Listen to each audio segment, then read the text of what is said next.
오늘은 우리 교회가 하나님께서 이 교회를 세운 지 27주년을 맞는 창립기념주일입니다. 창립기념일을 맞을 때마다 거룩한 고민을 하게 됩니다. 먼저는 정말로 하나님이 기뻐하시는 교회, 하나님이 세우신 뜻을 이루는 교회로 나아가는 것이 어떤 것일까? 아니, 지금까지 이 교회가 세워오면서 우리 하나님을 얼마나 기쁘게 했는가? 얼마만큼 하나님의 뜻을 이루며 오늘까지 왔는가 하는 것에 대한 고민을 하면서 자책도 하고 또 도전하겠다고 다짐도 하고 하면서 지나옵니다. 올 이 시간도 마찬가지입니다. 이 시간을 맞기 위하여서 한 주간 동안 기도하고 말씀을 준비하고 하면서 우리 교우들과 함께 이런 거룩한 고민을 하는 시간을 가져보겠다는 생각을 합니다. 아마 우리 교회를 사랑하는 성도들 모두는 다 같은 그런 생각일 것입니다. 어떻게 하면 우리 교회가 좀 더 아름다운 교회, 은혜스러운 교회로 만들어 볼까? 교회를 교회다운 교회로 세우는 것은 어떤 것일까 생각을 해봅니다. 본받을 만한 교회들을 머리로 그려보기도 합니다. 그리고 주변 교회들을 돌아보기도 합니다.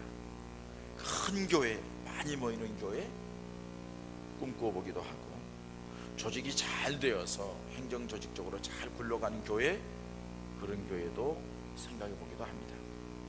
제 약점이 있기 때문에 그렇습니다. 뿐만 아니라 다양한 행사를 가지고 이벤트를 많이 하면서 성도들에게 모든 여러 가지 뭔가를 제공해주는 그런 교회, 그런 것도 생각해봅니다. 물론 그런 원인도 있겠지만 어떻든 간에 우리 교회가 가면은 은혜스럽고 갔다 오면 한 번 더 가고 싶고 그 성도들을 만나면 기쁨이 되고 서로 간에 힘이 되는 그런 아름다운 교회를 세워가는 것이 하나님이 원하는 것이 아닐까 생각을 하면서, 그러면은 하나님이 그렇게 원하는 이상적인 교회가 이 땅에 어디에 있을까 돌아봅니다. 그 교회는 이 세상에 있는 어떤 교회가 아니라 성경에 나와 있는 예루살렘 교회의 초대교회의 모습이라고 봅니다. 하나님이 세운 최초의 이상적인 교회의 모습이 사도행전 2장에 나타나 있는 초대교회의 모습일 것입니다. 그런데 그 교회가 저절로 그렇게 되어진 것은 아니라는 것입니다. 모든 것이 여러분 그냥 되어진 것은 없어요. 무엇인가 거기에 필요한 헌신된 모습들이 있기 때문에 되어졌다는 거죠. 자, 그런 교회를 만들기 전에 우리가 먼저 한번 우리 자신에게 질문을 하고 답을 내야 될 제목이 하나가 있습니다. 그것은 뭐냐 하면은 여러분들에게 교회란 어떤 곳이냐 하는 것입니다. 여러분, 교회란 어떤 곳입니까? 여러분들에게 교회란 어떤 곳입니까? 우리가 교회를 어떤 곳으로 생각하는지, 교회관이 우리 신앙생활에는 매우 중요하다는 겁니다. 한번 여러분 지금까지 우리 교회 나오시고 오늘 처음 오신 분들도 계셔요. 오늘 처음 오신 분들이 왜 이 교회에 나왔습니까? 교회를 찾기 위해서 왔다 갔다 할지 모르지만은 여러분들은 어떤 기준으로 교회를 찾습니까? 우리 교회에 나온 그동안의 우리 교우들은 한번 돌아보십시오. 나에게 있어서 예본 교회가 어떤 곳입니까? 왜 예본 교회에 다니고 있습니까? 자신이 교회에 대해서 어떤 자세를 갖고 있느냐는 것은 자기 자신의 신앙생활에 매우 중요합니다. 아울러 그런 자세를 가진 성도들이 이 교회의 색깔을 결정합니다. 이 교회가 어떤 교회인가 하는 것을 결정하게 되어 있습니다. 교회에 미치는 영향이 여러분들이 교회를 어떻게 생각하느냐에 따라 결정된다는 사실입니다. 분명하게 자신이 교회를 어떻게 생각하면서 예본 교회에 나오는지를 확실하게 할 필요가 있다는 것입니다. 교회 생활이 자기의 삶에 있어서 사회생활의 일부분이라고 생각하는 사람, 내 인생에 있어서 뭐 여러 가지 일들이 있는데 그 중에 이 교회 생활이 그 중에 하나다, 이렇게 생각하고 별로 교회 생활을 아주 심각하게 중요하지 생각하지 않는 사람은 그냥 뭐 주일날 무슨 일이 있든지 또 자기 자신 인생에 더 바쁜 일이 있으면은 주일날 빼먹고 예배도 그냥 빼먹고 그냥 대충 뭐 그렇게 그냥 굳이 새벽기도 나오고 뭐 수요일까지 금요일 기대 뭐 그렇게 중요한가 하면서 그냥 지나칠 수 있을 것입니다. 내가 생각하는 세상적인 기준으로 보고 내가 생각하는 교회의 모습이 그렇기 때문에 교회와 세상 둘 중에 하나 아무 쪽이나 그때그때마다 자기의 기준에 따라 바뀔 수가 있다는 겁니다.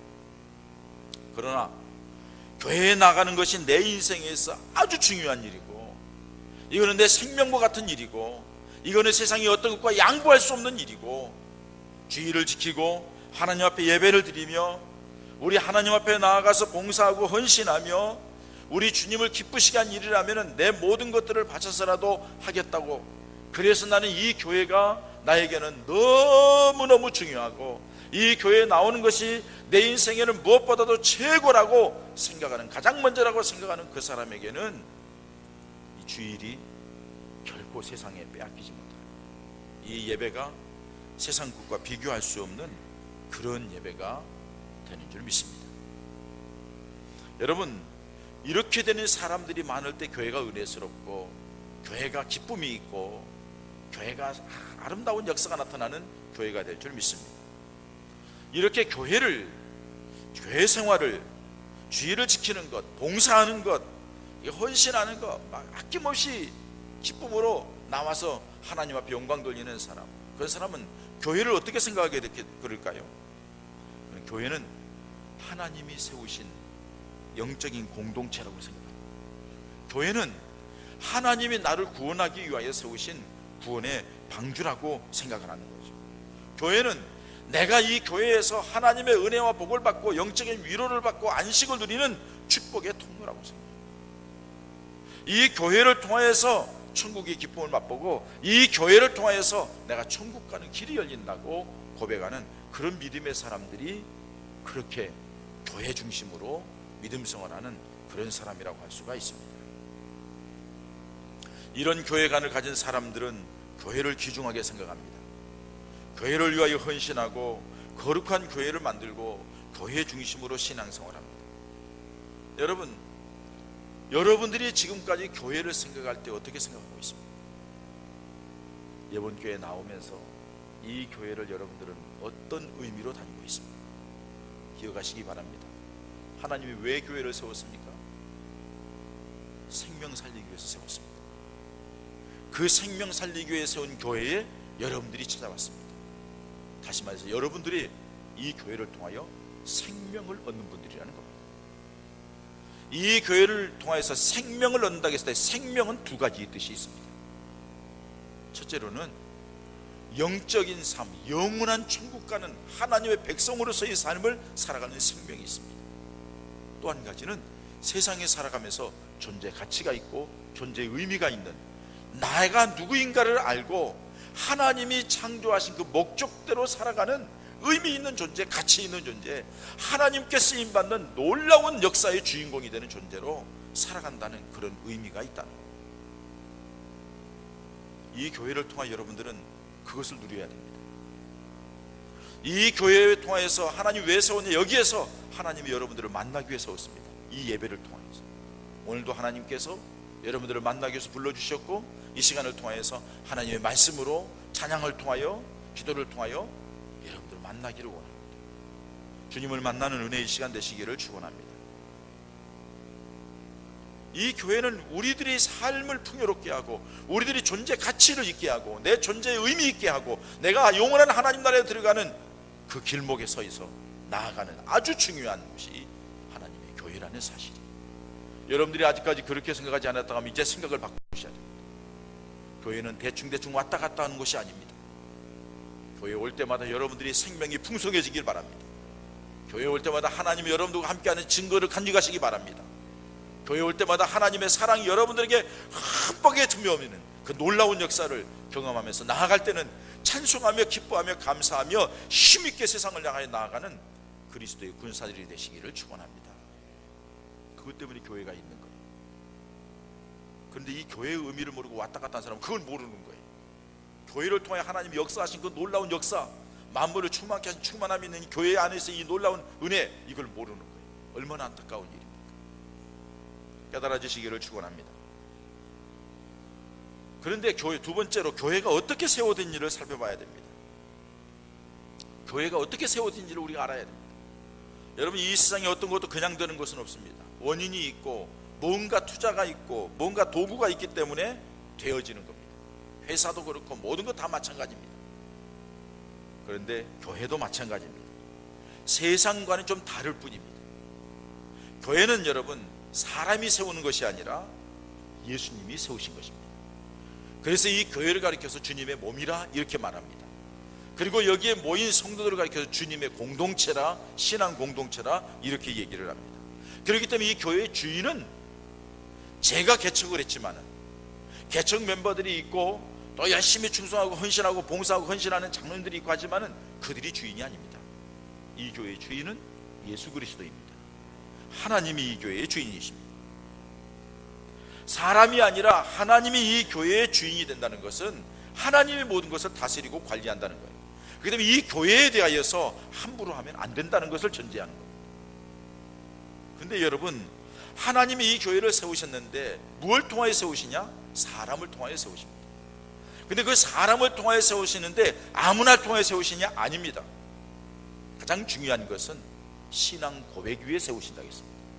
마태복음 16장에 보면은 예수님께서 우상이 절비한 곳에서 제자들과 함께 만나가지고 가이사랴 빌립보 지방에서 사람들에게 묻습니다. 제자들에게 묻습니다. 사람들이 나를 누구라 하더냐. 제자들이 이렇게 얘기를 합니다. 사실은 그게 중요한 게 아니죠. 사람들이 예수님을 어떻게 보는 게 중요한 게 아니라 예수님은 이 질문 때문에 그 질문을 먼저 던진 거예요. 그러면은 사람들은 그렇게 얘기하는데 나를 믿고 따르는 너희들은 나를 누구라 하느냐 하고 묻습니다. 그래서 베드로가 탁 대답을 하죠. 마태복음 16장 16절에 주는 그리스도시요 살아계신 하나님의 아들이십니다. 예수님이 깜짝 놀라서 바요나 시몬, 요한의 아들 시몬아, 내가 복이 있도다. 이를 나에 대해서 이렇게 확실하게 하는 것은 사람으로는 알 수 없는 거야. 하나님이 이걸 너에게 알게 해주셨다. 그리고 너 알게 하는 그 믿음 위에 내가 교회를 세우겠다. 이 교회는 음부의 권세, 마귀의 권세가 이기지 못하고, 이 교회에서 너희가 풀면 하늘에서도 풀고 교회에서 매면 하늘에서도 매이는 권세를 허락하겠다 하면서 그 신앙 고백 위에 교회를 세운다는 거예요. 여러분, 우리 교회가 27년 동안 사택 마루에서부터 시작해서 지하실로 상가 2층으로 해가지고 여기까지 오게 된 것은 하나님께서 저에게 신앙 고백, 예수 그리스도만이 나의 구주십니다, 하나님께서 우리 구원자이십니다 하는 고백을 부르시고, 함께했던 우리 권사님들, 함께했던 분들과 그분들, 이미 돌아가신 김영배 권사님, 신은숙 권사님, 이금혜 권사님, 그 외에 많은 분들, 그리고 바로 그 사택 마루에서부터 시작한 우리 권사님들, 집사님들, 사택 2층에서부터 시작한 장로님들, 다 그분들의 신앙 고백이 있었기에 거기에 하나님의 교회를 하나님이 이렇게 세워오셨다는 사실입니다. 그런데 여러분, 신앙 고백만 분명하다고 해서 하나님이 그렇게 해주는 거 아닙니다. 베드로가 신앙 고백을 했어도 예수님에 대한 불확신이 많았어요. 예수님이 끌려가니까는 다 제자들 도망가 버리고 두려워서 멀찍이 따라가는 베드로, 예수님을 3번이나 부인하고 부활의 주님을 보여준데도 믿지도 않고, 신앙 고백 위에 예수님이 세우신데 그 신앙 고백이 확실하고 분명하고 흔들리지 않고 변함이 없는 그런 신앙이 고백이 되기 위해서는 꼭 한 가지 필요한 게 있어요. 거쳐야 할 과정이 있어요. 그게 뭐냐? 성령 충만입니다. 그렇기 때문에 베드로에게 네 신앙 고백에 내가 교회를 세운다고 말씀을 하셨지만은 언제 세워지느냐? 사도행전 2장 오늘 본문 말씀에 성령이 충만하게 임하고 성령이 충만한 그 사람들을 통하여서, 그 사도들, 그 제자들을 통하여서 예루살렘 교회가 세워지게 되는 것입니다. 하나님은 초대교회의 성령 충만한 사도들과 성도들을 통하여 교회를 그렇게 든든하게 세웠듯이 오늘날도 성령 충만한 사람들을 통하여 교회를 세워간다는 사실입니다. 왜요? 성령 충만한 사람은 믿음이 확실해요. 믿음이 흔들리지 않아요. 여러분, 제자들이 예수님을 피하고 이렇게 예수님이 돌아가시니까 자기 생명의 위협을 느껴서 문고리 잠고 숨어 있기도 하고, 더 엠마오로 피신도 하기도 하고, 그리고 또 걱정이 되고 근심이 되고 이렇게 두려웠고 이렇게 했었는데, 이들이 성령 충만하게 된 뒤에는 예수님을 십자가에 못 박으라고 얘기하는 사내들은 그 법정 앞에 세워놓고 내가 왜 예수 증거하느냐, 예수 증거하지 말라, 다시 예수 증거하면 너도 똑같이 죽인다 했을 때에 성령 충만한 베드로와 사도들이 뭐라 하느냐, 우리는 보고 들은 것을 말하지 않을 수 없다. 우리가 내 말을 듣는 것이 나온지 하나님의 말을 듣는 것이 나온지 너희가 판단하라 하고서 매를 때리는데도 매 맞는 것을 마땅하게 여기면서 기쁨으로 나와서 또다시 전하는 거예요. 왜 그래요? 성령 충만하기 때문에. 믿음이 흔들리지를 않는 거예요. 그 믿음이 흔들리지 않는 성령 충만한 사람을 통해서 하나님의 교회를 세우시고, 또 성령 충만한 사람은 지난주에 말씀드렸듯이 하나님의 뜻을 알아요. 하나님이 뭘 원하는 걸 알아요. 교회 생활하면서 하나님의 뜻이 무엇인지도 모르는 사람들이 그 믿음 생활 제대로 하는 거 아닙니다. 육신의 욕망, 육신의 생각, 육신의 욕망, 이건 여러분 뭐 선왕당에 가서도, 점집에 가서도, 돌부처에 가서도 여기서 다 할 수 있는 거예요. 그러나 우리에게 생명을 주는 것, 하나님의 역사의 주인공으로 삼는 것, 살아계신 하나님의 역사를 보는 것은 주님 안에, 교회 안에, 믿음 안에서, 성령 안에서 이루어진다는 사실입니다. 하나님의 뜻을 추구하는 사람을 통해서 하나님의 교회가 세워져. 하나님의 뜻을 알지 못하는 사람 때문에 교회가 시끄러운 거예요. 지가 하나님의 뜻을 아는 것처럼 얘기를 해요. 천만의 말씀이에요.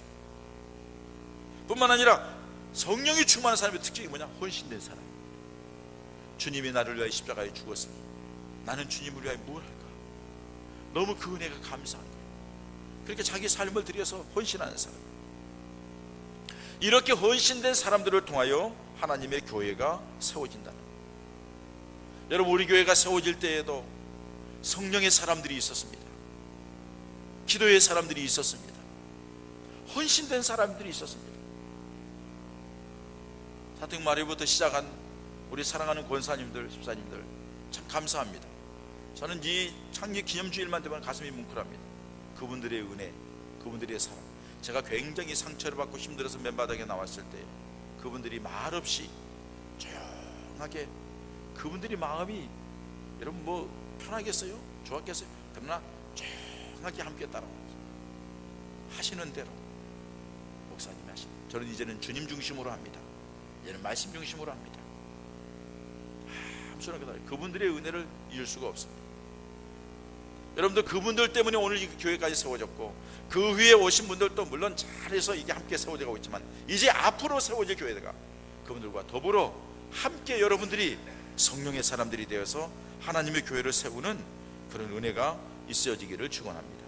그리고 여러분들이 이 교회를 통하여서 구원의 기쁨이 새로워지고, 이 교회를 통해서 하나님의 은혜와 사랑을 더 많이 받고, 문제가 해결되고 삶의 기쁨을 누리고 풍성함을 누리는 복된 성도들이 되시기를 축원합니다. 그렇습니다. 여러분,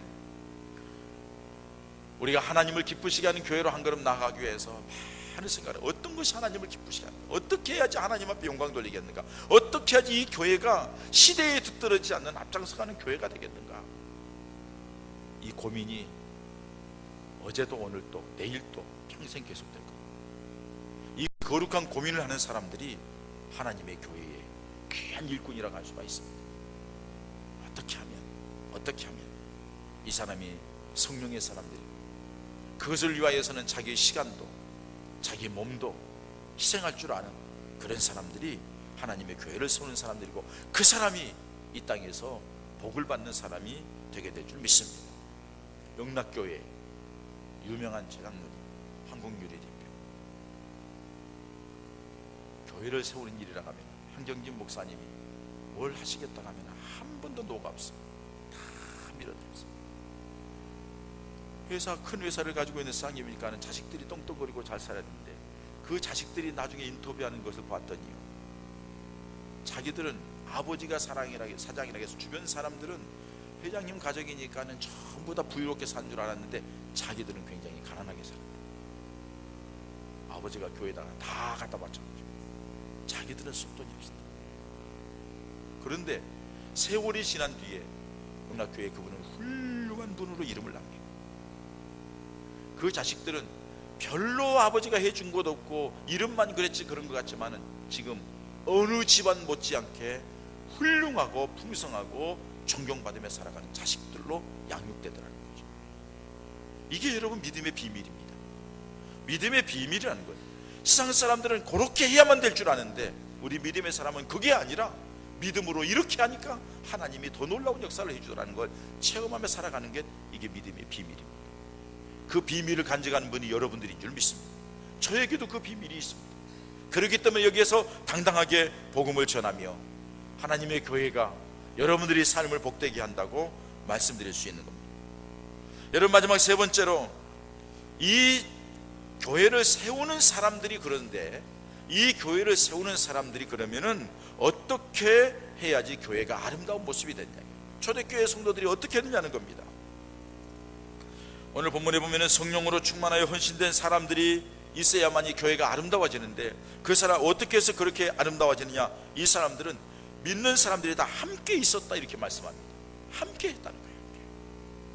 마음을 함께하고 뜻을 함께하고 함께 모여서 함께, 이 함께 있었다는 것은 은혜를 받고 교제하는 것이 즐겁고 마음을 나누고 은혜를 나누는 것이 너무 좋았다는 거예요. 여러분, 은혜 받은 사람의 특징은 뭐냐? 사람을 좋아합니다. 은혜 받지 못한 사람의 특징은 뭐냐? 사람을 싫어해요. 사람 오는 게 귀찮아요. 그 사람이 어떻게 전도하겠어요? 구원의 감격이 있으면 구원의 감격을 전해야 되는데, 은혜를 받은 사람이 구원의 감격이지 그 사람이 전하는 거 아니에요. 이 믿음의 사람들, 초대교회는 참 남교회 믿는 사람들이 다 함께 있었다 이렇게 말씀합니다. 여러분, 우리 온 교우들이 교회에 무슨 행사 있을 때마다 함께하는 은혜가 있기를 바랍니다. 그 자리가 은혜의 자리요, 그 자리가 축복의 자리인 줄 믿습니다. 뿐만 아니라 사랑으로 나누었다는 거예요. 가지고 있는 물건을 서로 통용했다. 자기 자신을 가지고 있는 물건을 자기 것이라고 얘기하지 않고 내어놓고 함께 더불어 나누며 썼다는 거예요. 여러분, 은혜를 받으면 깨닫는 게 뭐냐면요, 내가 얼마나 작은가, 내가 얼마나 약한 존재인가, 내가 얼마나 미약한가 하는 것을 발견하게 돼요. 물론 그 가운데 내가 얼마나 죄인인가를 보게 되는 거예요. 은혜 받은 사람의 특징이에요. 그러니까 사도 바울이 뭐라고 그래? 나는 죄인이다, 죄인 중에 죄인이다, 마지막에는 죄인 중에 괴수다고 얘기를 하는 거예요. 자기는 참 부끄럽고 추한 자인 거예요. 약한 것을 아는 거예요. 은혜 받은 자의 모습이에요. 은혜 받지 못한 사람은요, 지가 다 아는 줄 알아, 지가 높은 줄 알아, 지가 뭘 해야 되는 줄 알아. 은혜 받지 못해서 그러는 거예요. 하나님의 일은 여러분, 사람이 해가지고 되는 게 아닙니다. 하나님이 하셔야 되는 겁니다. 오늘 우리 교회가 여기까지 온 것도 하나님이 하셨습니다. 제가 한 거 아무것도 없어요. 저는 심부름꾼일 뿐이에요. 하나님이 하시는 거예요. 그렇기 때문에 모든 것을, 자기 자신이 가지고 있는 것을 내려놓고 함께 더불어 살고 함께 나누면서 함께 힘이 되려고 하는 그런 모습이라는 거예요. 오늘 본문의 내용과 함께 더불어서 뒤에 나오는 4장 32절에 37절에도 같은 말씀이 나옵니다. 그러면서 거기 한 사람의 이름이 나오는데 바나바가 나옵니다. 바나바가 성령 충만하여 은혜를 받고 자기 자신이 가지고 있는 땅을 팔아가지고 그 돈을 가지고 제자들 앞에, 사도들 앞에 내려놓습니다. 이거 가지고 초대교회 성도들이 필요한데 함께 썼으면 좋겠습니다. 이게 성령 받은 사람의 모습이에요. 성령의 사람은 이기적이지 않습니다. 자기중심적이지 않습니다. 성령의 사람은 다른 사람을 배려합니다. 다른 사람을 생각합니다. 그러므로 말미암아 교회가 은혜스러운 교회가 되는 겁니다. 뿐만 아니라 날마다 성전에 모이기를 힘썼다고 말씀합니다. 여러분, 은혜 받고 나니까는요, 교회에 자꾸 가고 싶어요. 갔다 왔는데 또 가고 싶고, 안 가는 날은 허전해요. 뭔가 하나 빼놓은 것 같아요. 그래서 저는 참 힘들고 어려우면서도 그 성령 받고 교회에 가서 사는 동안 내가 힘을 얻었어요. 그 상황이 어려운데도 위로받고 힘을 얻고 하나님의 은혜로 살아왔던 과거의 생각을 해봅니다. 지금도 마찬가지. 은혜를 받은 사람들의 모임은, 은혜 받은 사람의 특징은 모이기를 기뻐하는 거예요. 모여서 은혜를 나눕니다. 모여서 기도합니다. 모여서 예배합니다. 모여서 전도합니다. 모여서 봉사합니다. 함께 모여가지고 잡다한 세상 일을 얘기하는 것이 아니라 하나님의 내게 일어난 역사, 성령의 역사, 한 주간 동안에 하나님의 역사를 체험한 것을 나누는, 성전에 모이기를 힘쓰는 그런 모습이 은혜 받은 사람들의 모습이고, 이런 사람들을 통하여 교회가 세워집니다. 그들은 모여서 하나님을 찬미했다고 말씀합니다. 모이기를 힘썼고 모일 때마다 하나님을 찬미했다. 하나님께 예배하고 하나님 앞에 찬송하고 하나님 앞에 기도하고 하나님을 기쁘시게 하는 일에 관심을 가지고 행했다는 것입니다. 그 은혜가 눈덩이처럼 자꾸 커지는 거죠. 그러니까 3,000명, 5,000명 막 회개하고 돌아오고. 결정적인 이유는 뭐예요? 그렇게 살아가니까 백성들에게 칭찬을 받았다는 거예요. 그래서 믿는 자의 수가 날마다 더해졌다, 이렇게 말씀합니다. 여러분, 언젠가부터 우리 교회는 그렇게 생각했습니다. 믿음 생활 잘하는 사람은 세상과 단절되어 있고 세상 사람과 등재해야 된다, 이렇게 얘기를 합니다. 그래서 믿음 생활 잘하는 사람은 세상에서 미움도 받고 싫어하고 이래야 된다고 말을 합니다. 여러분, 한편으로는 맞지만은 더 맞는 얘기는 뭐냐, 믿음 생활 잘하는 사람은 세상 사람들이 좋아하는 사람이 돼야 됩니다. 왜? 저 사람 뭔가 다르네, 깨끗하네, 정직하네, 헌신적이네, 열심히 하네, 성실하네, 다 믿음의 사람들이 가져야 될 덕목입니다. 그 사람을 세상 사람들이 싫어할 이유가 없습니다. 믿음의 사람들은 세상 사람들이 볼 때에 존경받고 우러러보고, 세상 사람들이 볼 때에 야, 저 사람은 우리하고 좀 다른 모습이구나 하는 모습이 보여져야 되는데, 우리들이 기준은 세상 사람들과 똑같은 기준에 살아가니까 믿음의 사람들이 돋보이지 않는 거예요. 믿음의 사람이 거룩하지 않는 거예요. 믿음의 사람들이 인정받지 못하는 거예요. 아니, 죄송합니다. 저희부터 시작해서 목회자들부터 시작해서 교회 장로들과 중직자들 모든 성도들이 세상 사람들보다 더 못하기 때문에 손가락질. 그건 아니에요. 그건 아니에요. 말씀을 준비하면서 몇 번이나 눈시울을 붉혔습니다. 마음이 아팠어요. 슬펐어요. 한국 교회가 왜 이렇게 됐나? 왜 그럴까요? 우리들의 모습이에요. 우리가 세상 사람보다 더 욕심 많고, 세상 사람보다 더 거머쥐기를 원하고, 세상 사람들하고 영향을 미치는 게 아니라 무시하고 지멋대로 하고, 우리들이 잘못이에요. 우리 예수 믿는 사람들은 세상 사람들에게 칭찬받는 자가 되어야 됩니다. 그래서 세상 사람들이 우리를 보고 이번 교회, 나가고 싶은 교회, 그 교회에 가면 뭔가 편안이 있고 기쁨이 있고 즐거움이 있는 교회로 만들어가야 될 줄 믿습니다. 내 하고 싶은 얘기를 짓거리는 것이 아니라 주님이 원하는 말을 하고 주님이 기뻐하는 모습으로 나아가는 그런 교회로 만들어 나가야 될 줄 믿습니다. 사랑하는 여러분, 먼저 오신 분들이 쌓아놓은 그 탑을 나중에 오신 분들이 여기까지 세웠습니다. 그 위에 오신 여러분들, 이제 다시 이 탑을 더 높이 쌓아가면서 하나님을 기쁘시게 하는 일에 함께 동참하시기 바랍니다. 그리고 여러분들이 이 교회를 통하여서 은혜를 누리고 하나님이 주시는 복을 누리고 하나님이 주시는 그 구원의 기쁨과 감격을 풍성하게 하고, 그리고 하나님 나라를 향하여서 믿음으로 당당히 나아가는 축복의 성도들 모두가 되시기를 축원합니다. 축원합니다. 이 교회는 여러분들의 생명의 자리입니다. 여러분들의 구원의 자리입니다. 하나님이 여러분들에게 복 주시려고 만들어놓은 자리입니다. 교회를 소홀하게 여기지 마십시오. 교회를 흠집대지 마십시오. 교회에 함께 오래돼서 하나님의 교회를 아름답게 세워서 여러분들의 삶이 큰 복을 받는 하나님의 삶 되시기를 축원합니다. 신천지가 끼웃끼웃한답니다. 어떤 목사님 군다니까요. 목사님 교회도 틀림없이 신천지 있으니까 잘 살펴보라고. 누구의 손 들어보세요. 있다는데, 분명히 있대요. 자기 교회에 권사한 사람이 신천지에 놀랬대요. 분명히 있대요. 여러분, 어디 성경 공부 가자, 어디 기도하러 가, 누구 용한 사람이 있어요, 선교사 같이 가자, 그거 신천지일 확률이 90% 이상입니다. 조심하십시오. 교회에 대해서 비방하고 목회자에 대해서 비방하고 한국교회에 대해서 비방하고 자기들만이 뭐 어쩌고저쩌고 하는 거, 이거 이단입니다. 신천지입니다.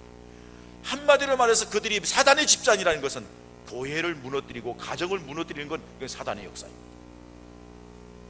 이번에도 제가 우리 교단에 아주 유명한 출판사 하는 쿰난 출판사의 사장 장로님, 그 교회에 그 출판사에 근무하는 여자 집사님 한 분, 아는 목사님한테 신천지 자기 딸이 성신여대 다니는데 신천지에 들어갔다, 2년 됐다. 나한테 연락이 와서 혹시 목사님 아는 데 있느냐? 나 아는 사람이 있지. 그분을 만났어요. 그 앞에서 내가 통화 연결시켜줬어요. 쭉 얘기를 하더라고. 전화번호 가르쳐주고 앞으로 계속 얘기하시고. 뭐라고 얘기하느냐? 신천지에 알게끔 도망가면은 안 된대. 집에다 감금해도 안 된대. 경찰 대동하고 와가지고 부모님이 자식 감금했다 해가지고 부모를 고소하고 자식을 빼간대. 부모를 고소하는 이런 폐역무도한 무리들이 신천지예요. 그것들이 무슨 종교인이에요? 이만희 꼬나뿌리들이지. 교주에 의해서 생명 바치고 있는, 정말 어리석기 짝이 없는, 문선명이나 다 똑같잖아요. 박대선이나 하나님의 교회 이름을 왜 그걸 가져가는지 몰라요. 그 원래 장길자 교회라고 해야 돼. 안상홍이 교회라고 해야 되고, 하나님의 교회를 왜 거기다 붙여? 잘못됐어요, 여러분. 그리고서는 교회에서 어떻게든지 교회를 깨부시려고 하고, 이거 사단의 역사 아니에요. 하나님은 이 교회를 세우시고 이 교회를 통해서 우리에게 평강 주시기를 원하십니다. 이 교회를 통해서 복 주시기를 원하십니다. 은혜 주시기를 원하십니다. 구원의 기쁨과 감격 속에서 주님의 사랑을 받아서 여러분들이 살고, 가정이 살고, 교회가 살고, 사회가, 나라와 민족을 살리는 역할을 이 교회를 통해 하기를 원하는 것이 하나님의 뜻인 줄 믿습니다. 고로 이 교회에서 여러분들이 함께 교회를 세워서 거룩한 영향력을 미치는 교회로 만들어가는 모든 예본 가족들 되시기를 주님의 이름으로 축원합니다.